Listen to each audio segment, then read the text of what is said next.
In the storytelling world, there are several types of stories. One of them is the journey tale. Think of childhood stories, such as Jack and the Beanstalk or Alice in Wonderland, to the more recent Lord of the Rings. In each of those stories, someone is seeking something, some kind of treasure, or an answer, or a solution to a problem.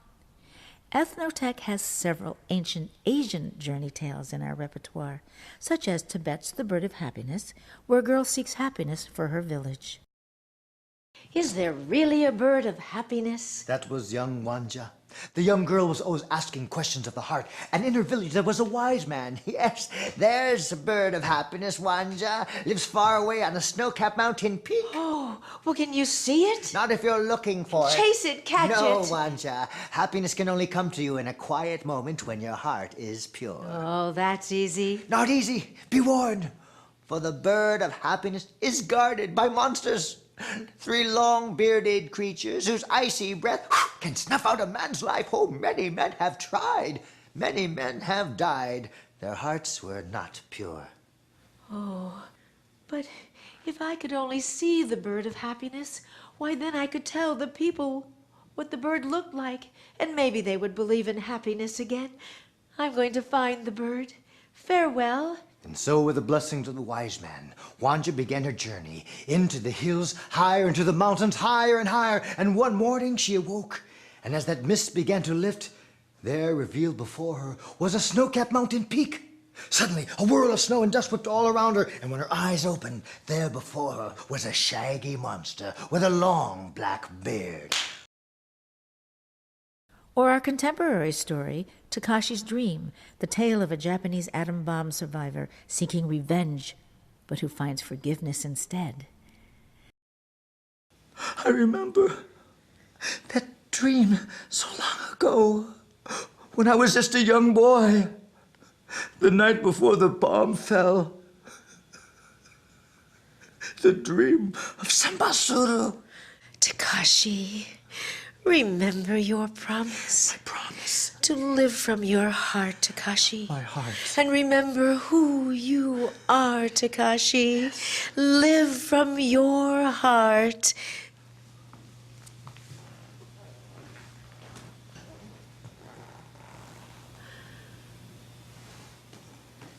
That evening, in San Francisco, as Takashi mounted the stage and approached the podium, he took a long look over the sea of eager faces, waiting for his fist-pounding speech of fire and bitterness.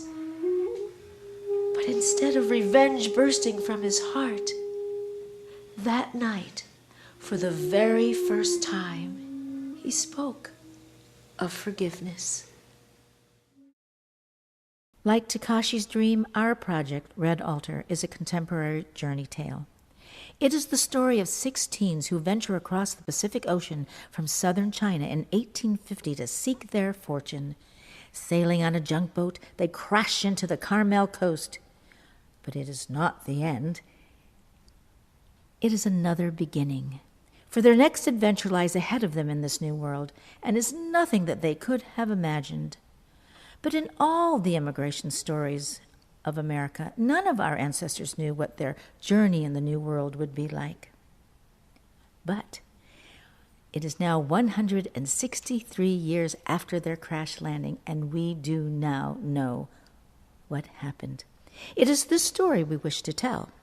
It is the story of how 6 Chinese teens started the fishing industry in the Monterey Peninsula against a background of racism, isolation, violence, and yet the opportunity and the success was not available to them in their own country of origin.